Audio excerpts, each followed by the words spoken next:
अब एक और बात आपको ध्यान देना चाहिए, आप कभी शंकर जी के मंदिर में जाओ तो शंकर जी को आप श्रीफल चढ़ा रहे हो तो याद रहे कि उस फल को तोड़ करके आप नहीं चढ़ा सकते।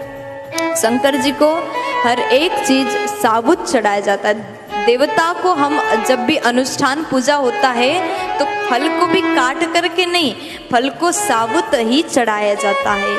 साबुत फल भगवान को भोग लगाया जाता है, अर्पित किया जाता है। शंकर जी के मंदिर में साबुत नारियल को चढ़ाया जाता है और वहीं पर जगदम्बा के मंदिर में माँ भवानी के दरबार में आप जाओ तो नारियल के 2 भाग किया जाता है। ये बहुत बड़ी बात है, हम लोग को पता नहीं रहता कि क्या करना चाहिए क्या नहीं करना चाहिए। नारियल का फल अपने पूजा स्थल में रखें, नारियल का फल भगवान को चढ़ाया जाए, श्रीफल भी कहा जाता है। भगवान को अगर हम सुपारी और श्रीफल चढ़ाते हैं तो ऐसे घर में दरिद्रता नहीं होगी, ऐसे घर में भगवत कृपा लक्ष्मी कृपा हमेशा बरसती रहती है। आप अपने घर में मंदिर में सुपारी अवश्य रखें। अगर ऐसा रखते हैं, अपने घर में सुपारी रखने से असाध्य रोग भी ठीक हो जाता। आपके घर में बहुत समय से कोई बीमार पड़ा है तो ऐसा असाध्य रोग भी सुपारी रखने से ठीक हो जाता है। देखो, सुपारी को पुंगी फल भी कहा गया, जो गजानन का रूप भी हम मानते हैं, गजानन का रूप माना गया। सुपारी कटा ना हो, साबुत सुपारी पूजा स्थल में रखें। अगर आपके घर में आरती में कपूर जलाया जाए, अगर आपके घर में आरती करते समय कपूर जलाया जाए, कपूर से भगवत आरती हो तो ऐसा करने से वाक सिद्ध हो जाता है, वाणी सिद्ध हो जाता है, यानी कि जो आप बोल दोगे वो सिद्ध हो जाएगा।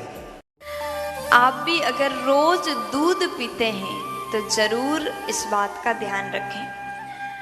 आप सोच रहे होंगे दूध पीने से क्या होता है, दूध तो हर कोई पीता है, लेकिन जो रोज दूध पीते हैं इस बात का विशेष ध्यान रखें। कहते हैं जब गाय बछड़ा का जन्म देती है तो ऐसे अवस्था में उस गाय का दूध नहीं पीना चाहिए। कब तक नहीं पीना चाहिए और कब से नहीं पीना चाहिए? जिस दिन गाय बछड़ा को जन्म देती है उस दिन से लेकर के 10 दिन तक उस गाय का दूध नहीं पीना चाहिए। समझ में आया?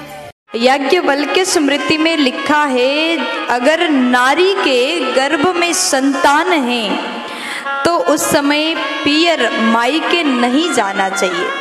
क्यों नहीं जाना चाहिए, उस विषय पर भी चर्चा किया है। देखिए, मुनियों ने जब ग्रंथ में लिखा, ऐसी बात, इतनी बड़ी बात लिख दिया, अगर गर्भ में बालक है तो मायके नहीं जाना चाहिए, तो इसके पीछे कोई ना कोई बात तो जरूर होगी।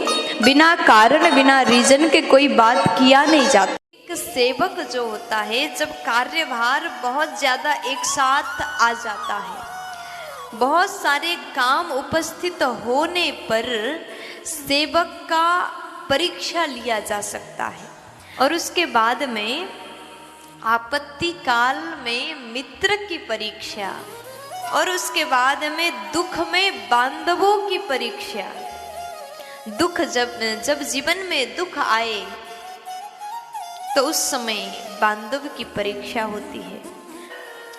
बाद में कहा गया, जब धन की कमी होती है, पैसा ना होने पर स्त्री का, पत्नी का परीक्षा।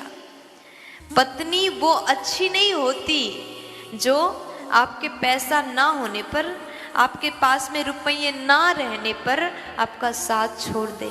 सोमवार के दिन में, गुरुवार के दिन में बाल नहीं धोना चाहिए और शुक्रवार के दिन में आप बाल धो सकते हैं।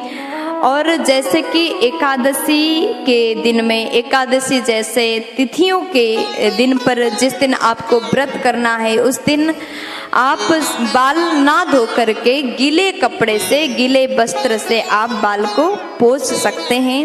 और ऋतु धर्म के बाद अवश्य ही बाल धोना चाहिए। जब तक हम बाल नहीं धोते, सिर नहीं धोते, तब तक पवित्र नहीं होते।